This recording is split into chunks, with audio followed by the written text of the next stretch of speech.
December 4, 2016, nang dumayo sa Osaka, Japan, ang tubong Davao del Sur, Pinoy undefeated prospect na si J.R. Inson, nabitbit ang perfect record na 13-0 upang sagupain ang Japanese fighter na si Ryota Yada na may kartadang 12 wins, 10 knockouts at 3 talo lamang para paglabanan ng bakanting WBO Asia Pacific welterweight title. Kung ating pagbabasihan ng kartada ng dalawang fighter ay malamang sa unang tingin ay iisipin yung yamado sa laban ng ating kababayan. Pero sa totoo lang mga brad, sa labang ito ay mas lihado ang taga Davao del Sur sapagkat bukod kasi sa hometown advantage ay natural na welterweight po itong Japanese na Hapon na ang ibig sabihin mga brad, baluarte niya talaga ang dibisyon na ito. Samantalang si Inso naman, bukod sa ito pa lang ang kanyang kauna-unahang beses na dadayo siya sa labas ng ating bansa, ay ito rin ang unang beses na mangangampanya siya sa 147 pounds. Sapagkat sa 135 pounds lightweight division po talaga ito lumalaban. Bali kung tutuusin mga brad, nilaktawan ni Inso ng junior welterweight para lang makalaban itong Japanese fighter. Bukod dyan mga brad, ay may kabigatan din ang kamao nitong makakasagupan niya na si Yada. Sa katunayan nga po, sa kanyang huling 8 laban, ay lahat po ito ay tinapos niya sa pamamagitan ng knockout at stoppage.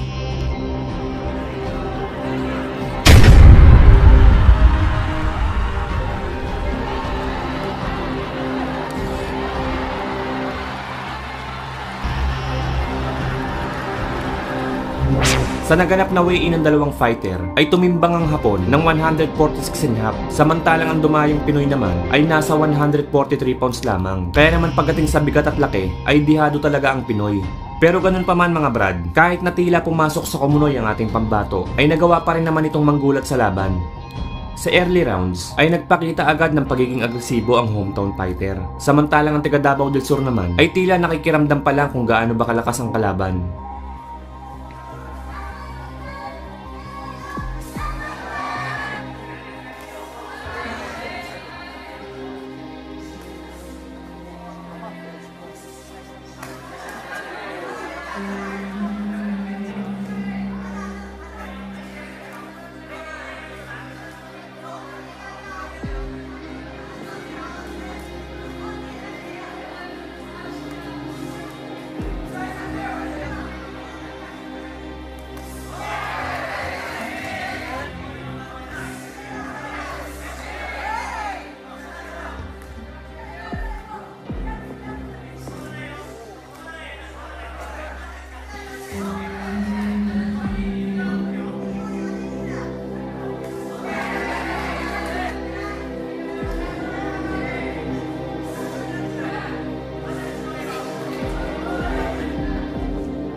Sa third round, sa unang pagkakataon ay naka-score ng knockdown si Inson matapos kumonekta ang kanan nito sa mukha ng Hapon.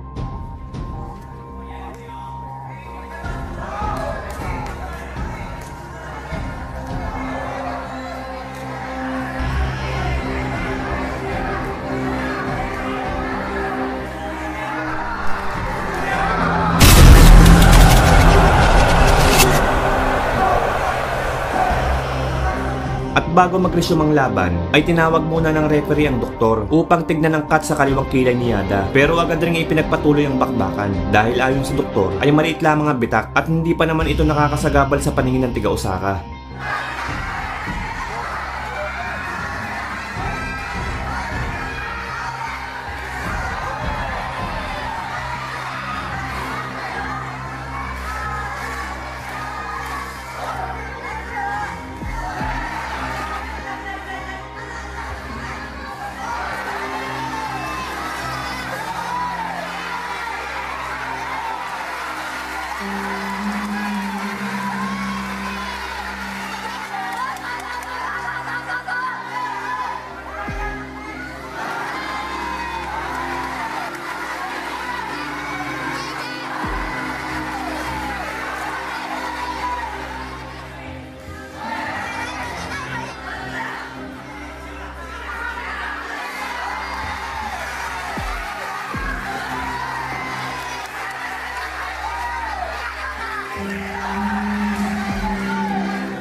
Sa kalagitnaan naman ng aksyon noong 7th round, bumagsak na naman si Yada nang ma-counteran siya ng kaliwa ni Inson.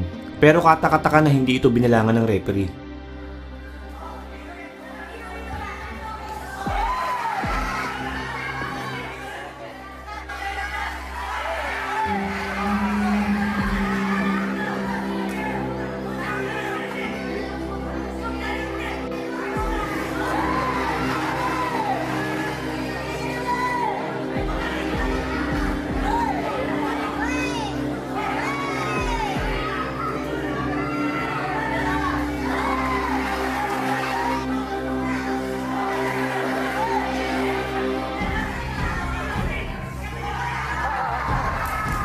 Ito yung nakakainis na parte ng laban mga brad. Hindi naman sa pagiging bias sa ating kababayan. Pero kung titignan mo kasi ang anggulo kung saan nakapwesto ang third man in the ring, ay napakalinaw na nakita niya ang suntok. Kung titignan nga natin ang late foot ng dalawang fighter, ay hindi naman nagkabanggaan at hindi rin nadulas. Kaya naman klaro talaga na ang suntok ng ating kababayan ang rason kung bakit bumagsak ang kanyang kalaban. Makikita nga rin natin na kahit mismong si Inson ay sinesenya sa referee na ang kanyang kaliwa daw ang nagpabagsak kay Yada, subalit hindi naman siya pinansin nito. Pero ganun pa man mga brad, may kasabihan nga na cheaters never win. Pangit mang sabihin pero may pagkabias talaga itong referee. Dahil imbes kasi na bilangan niya itong si Yada ay hindi niya ginawa sapagkat nadulas lamang daw ito. Kaya naman imbes na may pagkakataon pa sana na makarecover pa ng kahit ilang segundo ang hometown fighter, ay mas lalo pa niya itong ipinahamak. Kaya naman nang muling kumain ng suntok ang hilupang si Yada, ay muli na naman itong natumba. Buti na lang sa pagkakataong ito ay binilangan na siya ng referee sa wakas. Nagawa pa naman itong tumayo at magpatuloy. Pero ilang segundo lang ang nakalipas, ay muli na naman itong bumagsak. Kaya naman sa pagkakataong ito, ay dito na nagdesisyon ng third man in the ring na itigil na ang laban. Panalo ang ating kababayan via 7th round technical knockout. 24 wins, 20 losses, at 4 na tabla. Yan ang kasalukuyang kartada ng tinaguriang dilubyo ng Misamis Occidental, Northern Mindanao na si Ray Tacoge Megrino. Marahil sa unang tingin mga brad, sa dami ng talo nitong si Megrino, ay iisipin mo na mahinang nilalang ang fighter na ito. At isa lamang itong talo ng boksingero, yung tipong ginagawang pang tune-up fight lang ng mga papasikat pa lang na boxer. Pero san ka mga brad, huwag kang magpapalinlang sa record ng Pinoy na ito. Sabihin na nating hindi kagandahan ng kanyang kartada, pero walang sino mang fighter ang dapat magkumpiyansa kapag siya ang nakaharap, sapagkat maladelubyo po ang lakas ng kamao ng fighter na ito. Sa katunayan mga brad, kung ating babalikan ang naging laban niya noong taong 2013 kontra sa nooy rank number 9 pound for pound at former 2-time lineal flyweight champion na si Pongsaklek Wonjongkam para sa titulong WBC International Flyweight title, ay mapait nga po ang sinapit ng tiga-Thailand sa ating kababayan. Sa labang ito kasi mga brad, ay iniisip ng lahat, lalo na ng mga kababayan ni Pongsaklek, na isipait lang ang Pinoy dahil nga sa hindi kagandahang record nito. Kumbaga, literal na pang tune up lang si Megrino sa laban at matik na talo na. Hindi naman natin sila masisisi mga brad, sapagkat kung ikukumpara mo nga naman ang kartada ng kanilang pambato na may 87 na panalo, 46 dito ay natapos via knockout at 4 na talo lamang kumpara sa Pinoy na may 17 wins at 20 talo, ay talaga namang kitang-kita na lamang ang tiga Thailand. Pero ganun pa man mga brad, sa mismong laban ay pinatunayan ni Megrino na mali sila, sapagkat sa mismong laban ay hindi nga po umubra ang pagiging veterano ng Thai fighter sa malahalimaw na lakas ni El Dilubyo, sapagkat sa loob lamang ng 3 round ay winasak ni Megrino si Pongsaklek sa harap mismo ng kanyang mga kababayan.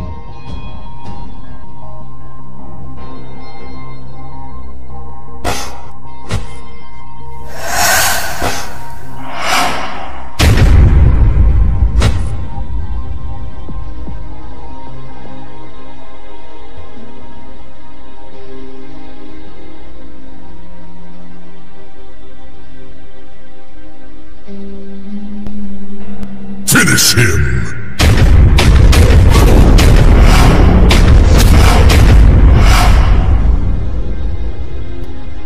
Fatality! Matapos nito ay nakapagtala pa ng 3 sunod-sunod na panalo si Megrino bago nito nakalaban ang isa pang tigasing Thai fighter na si Aikartit Kanyaprom noon namang taong 2014 para sa isang 6-round bantamweight bout. Ang kanilang laban ay ginanap sa Hong Kong Convention and Exhibition Center sa China. Kumpara kay Pong Saklek mga brad, ay mas malala po ang sinapit nitong si Kanya Prom sa kamay ng ating kababayan, kung saan tumagal lamang ito ng 2 round. Sa first round ng kanilang laban ay puro solid punches na agad ang pinakawalan ni Megrino sa mukha at katawan ng kalaban.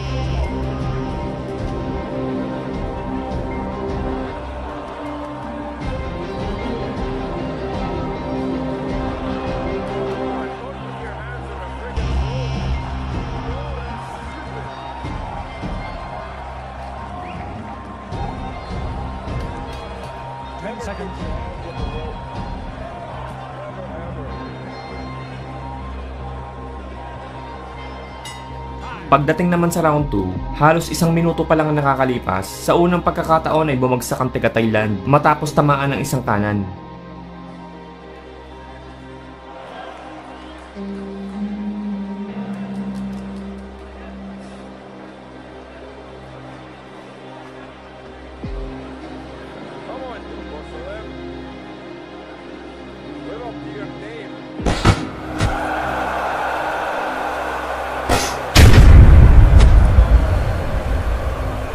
Nakatayo pa naman ito at sinubukang magpatuloy sa laban, subalit kitang hilo pa ito dahil sa lakas ng sinalong suntok. Kaya naman dahil dito ay wala nang inaksaya pang sandali ang tinaguri ang dilubyo ng Mindanao at agad pinakawalan ng kanyang pamatay na right hook upang tuluyan ang tapusin ng kalaban.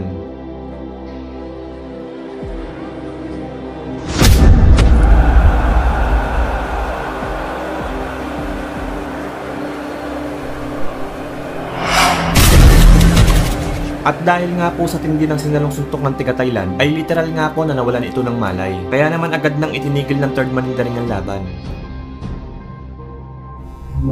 Matapos ang 5 buwan, taong 2017 ay kinuha ulit ng top rank si Ray Megrino para lumaban ulit sa Hong Kong. At dito nga mga brad, ay sunod naman siyang itinapat sa kababayan ni The Monster Naoya Inoue na si Yuki Kobayashi para sa isang 8-round schedule super featherweight bout. Kung si Pong Saklek mga brad ay inabot pa ng 3 round, at si Kanya Prom naman ay 2, mas matindi tong si Kobayashi mga brad, sapagkat 23 seconds lang sa first round ang kinailangan ni Megrino upang patulugin ang matapang na Japanese fighter.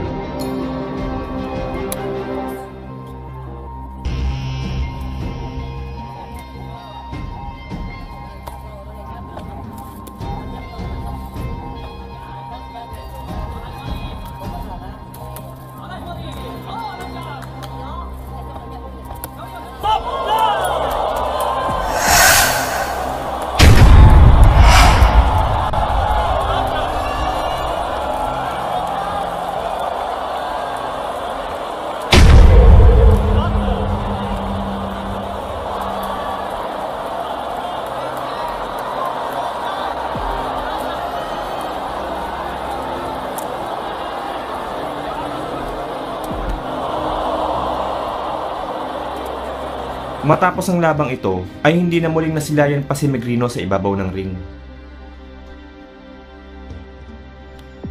At dahil nakaabot kayo sa dulo ng ating video, ay bibigyan ko ulit kayo ng isang malupit na boxing trivia. Kung isa ka sa masugid na taga-subaybay ng boxing, ay malamang minsan ka lang napadaan sa channel ng vlogger na si Marvin Mabait TV. At narinig ang katagang Marvin Mabait!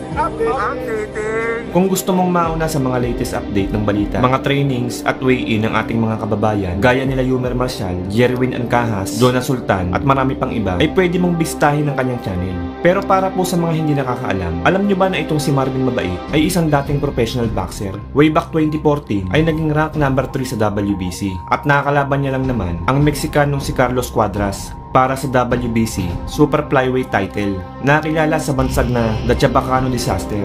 Bagamat maagang nagretiro itong si Marvin, ay nakapagtala din naman ito ng dissenting record na 19 wins, 13 knockouts, 3 talo at 2 tabla.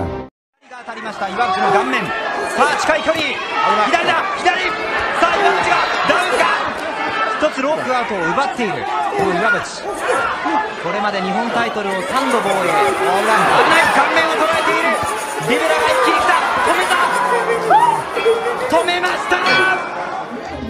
Maliban kay Naoya Inoue, isa pa ang Japanese knockout artist na si Shinya Iwabuchi sa binansagang The Monster ng Japan. Kung sa bagay hindi na ito nakakapagtaka mga brad, sapagkat bukod kasi sa pagiging former Japan Boxing Commission Super Lightweight Champion ito, ay may napakatindi din itong kartada na 26 wins kung saan 22 sa mga ito ay mahimbing niya pinatulog. Kaya naman masasabi nating halimaw din talaga ito pagdating sa lakas ng suntok.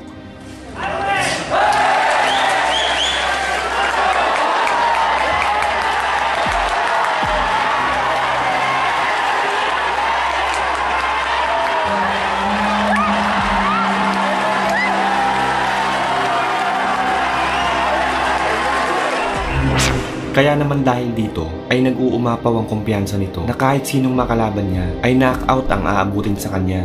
Sa katunayan, noong makaharap nito ang ating kababayan na tubong Bonbon Northern Samar na si Al Rivera noong taong 2016 ay sinabi nitong bubugbugin niya muna daw ito ng gusto bago niya patulugin sa ikapitong round.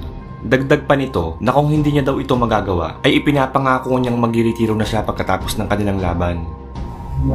Ganun pa man mga brad, bagamat ito ang unang world title fight at una ding pagdayo ng ating kababayang Pinoy sa labas ng bansa, kahit dihado ay nanatili pa din itong tahimik at kalmado sa kabila ng mga pinagsasabing kahambugan ng kalaban. Ang kanilang sagupaan ay ginanap sa Korakuen Hall, Tokyo, Japan para sa bakanting OPBF Super Lightweight title. Sa mismong laban, unang round pa lang ay pinaramdam na agad ng Pinoy ang kanyang lakas sa hambog ng kalaban. 同士という戦いになりましたが、どのあたり注目されますか。この階級ですごいいいですね。屈強な肉体を両者とも。さて、高さの採点は10対10、両者。左右パンチ思いっきり振ってきますので、怖いですよね。右ですが一つ右を振っていきました。ワンツースリーと残り10秒の標識が鳴りました第1ラウンド。一気に距離が詰まります。対する青がフィリピンアルリベラ。この一発、今岩井選手非常に感じているところなんじゃないでしょうかね。ストレート気味ではないですよね。そうですね、長いリーチを生かしてスイングなんですよね、はい、だからすごい押せるだろうという話をしています。アルリベラサイドは森翔。さて先ほどの第2ラウンドですが川島さん、はい、やはりリベラのパンチが少しずつ影響を与えています。長一郎アナウンサーのリポートですが、さあアルリベラが早速出てきました。川島さん、はい、手応え感じているといったその通りに来ました。特にこの左フッちょっと岩渕の顔面から少し血が出ています。鼻のあたりでしょうか。一気にラッシュを仕掛けていった岩渕真也。空気の読み合いどう見ればいいですか。岩渕選手の方から、もちろんリングに上がった者同士でしかわからない部分もありますが、相当パンチもありそうですよね。これまで2度タイトルに挑戦し、 Sa round 3 ay dito na napakaripas ng takbo ang Hapon matapos tamaan ng isang solidong kaliwa. これが3度目の岩渕真也。フィリピンの強敵を相手に大差ね。おっと左だ、岩渕の左。さあ一気にいく。一つ、下からボディだったりコンビネーション足を使っていこう。そして焦るな、じっくりと、そんな話も出ています。でもね、22歳ですし感じられますか。やっぱり若いね。いない岩渕真也。右から左、右だ。怖いですね、パンチが。試合自分のペースで。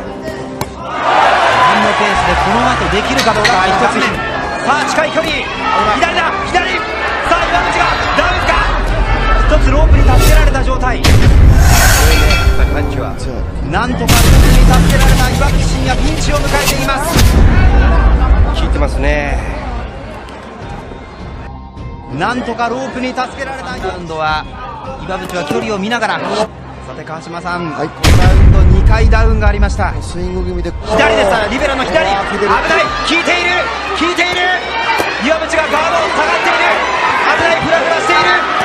一気に畳みかけた。ダウン。最後はリベラの左。出てきた東洋タイトルの壁、3度目にしてなんとか掴みたいそのタイトル。ぜひラストチャンスというその思いもかけたその一戦。なんとか耐え忍びましたが、もう後がない。よく頑張りましたよ。このラウンド2度目のラウンドです。OPBF しに来てますね。岩渕が敗れてしまう。クリンチ岩強いですよ、クリンチなんとかしのげるか。しのいでくれ岩渕。狙ってますね。まだ1分30秒。リベラのマシンガンがリベラのパンチをどうかわすか。中に入るか、中に。クリンチですか。中に入る。逃げ切ることができるか。さあ近い距離をその左の拳に見せつけるか。フック連打会場が動いている。さあ残り40秒。ボディいいね。右アッパー。ボディですね。ボディですわ。リベラを追い込んでいる。さあ一気にラッシュ。残り10秒。しのげるか返せるか。コンビネーションですね。ボディブローを打つことです。これだボディブロー。はい、ただ打つと必ずこのスイングいいですよね。右だ。危ない。前回の試合で危ない。危ない場面。いいですよ、こうしてね。頭を振る。はい。なるほど。正面に。もともとガードが高い選手ではありません。状態の動きでかわしていくような選手。ここから挽回しノックアウトを狙っていきます岩渕真也。左攻撃もやっぱり必要わからん。やっぱりこれ顔面です。もちろんメンタル面もあるでしょう。下から行く。ここまでにない距離なんですよね。手が長いからですね。なるほど。あとこれ左フックです。ポイントだという話。アッパー、このアッパーですよね。リベラのアッパー。このアッパーですよね。